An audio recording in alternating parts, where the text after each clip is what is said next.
move along with this conversation is Cabdibidhaan Dahir from the BBC's Somali service.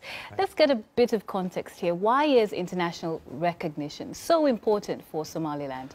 I think it's so important because they cannot make any reliable thing to like the trade or even the travel. People don't have passports that are recognized, so how can you travel in the world? Right. People use now a Djibouti passport or British passport, or because Somaliland got a lot of diaspora. So also they need, like if you are youth in Somaliland, you cannot go abroad in a legal way. So right. Many of them just go through the Sahara, as many Africans do.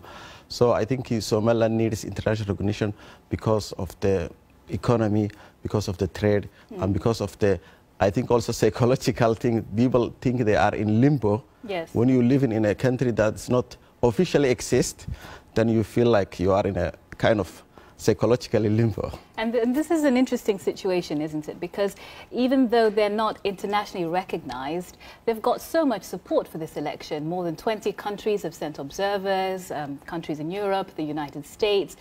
Many of those countries have also contributed to the $20 million they're using to finance this election. So how exactly does that work? Because it does seem as if they are recognized on some level.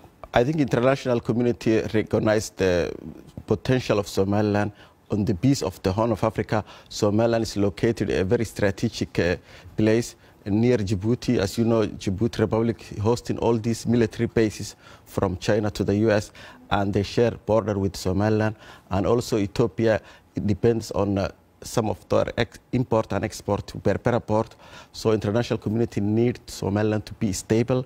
And you see what's going on in Somalia, where the Al-Shabaab and federal government and AMISOM are fighting.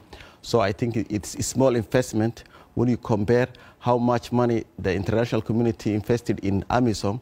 It's just like $20 million for this election. It's not a lot, and it achieved a lot. You see how the campaign was peaceful and very colorful, and also the voting concluded peacefully. And indeed, it is being hailed as an example for democracy. But tell us about the Somalia government in Mogadishu. What's their view on this?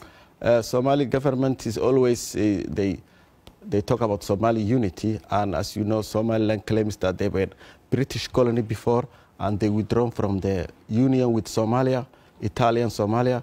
So, but Somali government in Mogadishu, they claim Somaliland is part of Somalia. So I think there is big difference between the two governments. All right. Well, thank you very much, Cabdibidhaan Dahir from the BBC's Somali service.